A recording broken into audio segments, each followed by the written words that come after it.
In both Breath of the Wild and Tears of the Kingdom, the Master Sword has been a common point of discussion. This is because it seems weaker than it was in previous games. Starting off in Breath of the Wild, it rusts, and rests for 100 years to heal, and even after all of that, it still can run out of energy, and when Calamity Ganon is defeated, it's returned to Korok Forest until Link and Zelda decide to go deep beneath Hyrule Castle. They finally reach the Sealing Chamber when the corpse of Ganondorf reanimates and melts the Master Sword, which unsurprisingly came as a shock to many. How could this blade, once so strong that evil couldn't even get close, be melted so easily against Ganondorf's power? Not even Demise, the origin of evil, could do anything against the Master Sword. This all got me wondering, is something else happening here? In Skyward Sword we get the Skyward Sword, and enhance it to the Master Sword, which is then blessed by Zelda to reveal its true power. We use the blade to take on Demise and ultimately defeat him. Kind of. Fi, or Fi, I don't really care, confirms the eradication of the Demon King, but then reveals that the residual consciousness has been absorbed into the Master Sword and sealed away. Now that doesn't really explain a lot.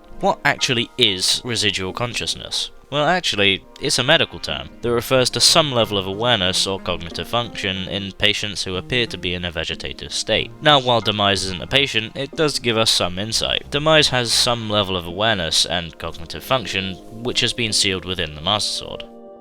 Now, where am I going with this? Well, it should be fairly obvious. I think that Demise has slowly, really slowly, been degrading the Master Sword over hundreds of thousands of years, and we only begin to see the effects in Breath of the Wild and Tears of the Kingdom. I think that the placement of both of these games in the timelines reflect this. Nintendo said that both these games happened so far in the future that the three timelines have essentially merged into one. While I'm not a particular fan of this explanation, it does make sense. In none of the past games does the Master Sword show any signs of weakness, except Wind Waker, where Ganondorf removes some of its power, or something like that, I forgot what it was. Yet these games happened so far away from all of that, time-wise, that those effects have become visible, and quite significant at that. This then begs the question though, how strong is Demise inside the sword? We know that the Master Sword, when in the ground, is constantly healing, and getting power thanks to this cutscene. Great Deku Tree!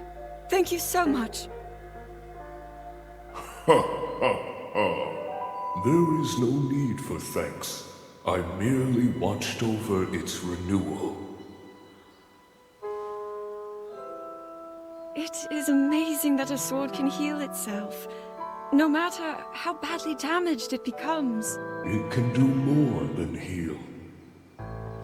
The sword will continue to gain strength if bathed in sacred power.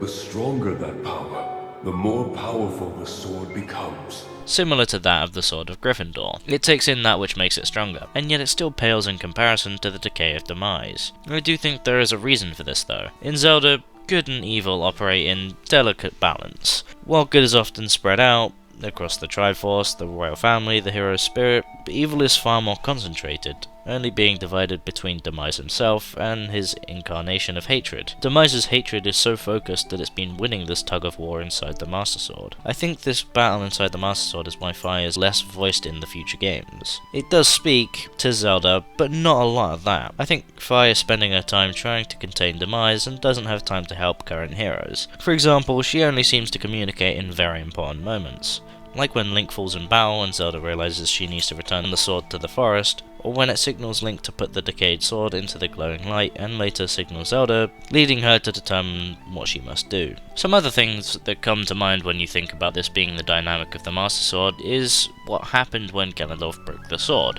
Well, I think there are three possibilities. Ganondorf destroyed a lot of the sword, yet both Demise and Fi remain. Ganondorf destroys a lot of the sword, Fi remains, but Demise escapes, and the last is Ganondorf destroys a lot of the sword, and subsequently destroys Demise. I think I can safely rule out one of those possibilities. I find it highly unlikely that Demise would have been destroyed by Ganondorf in the breaking of the sword, mainly because if that did happen, then Fi would also have been destroyed. But we see she's still alive because she signals Link to send the blade back in time, which leaves two possibilities. Demise either did or did not escape the sword.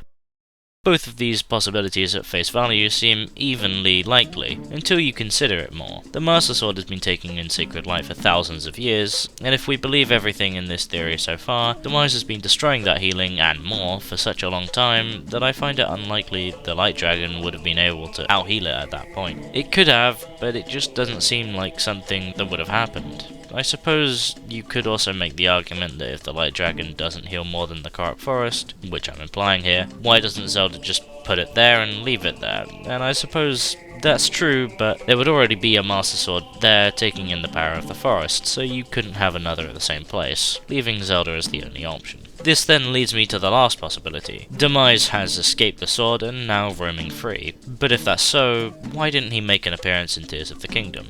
The way I see it, he's been stuck in that sword for hundreds of thousands of years, and probably didn't expect to escape the sword so quickly, meaning he doesn't have a plan yet. That's leaving aside the fact that he's likely got next to no power left to do anything, meaning that he now lies in wait, accumulating power for his next attack, the next Zelda game. This leads me to the conclusion that the next time Demise's incarnation of hatred makes their move, Demise himself will likely join in and take the stage.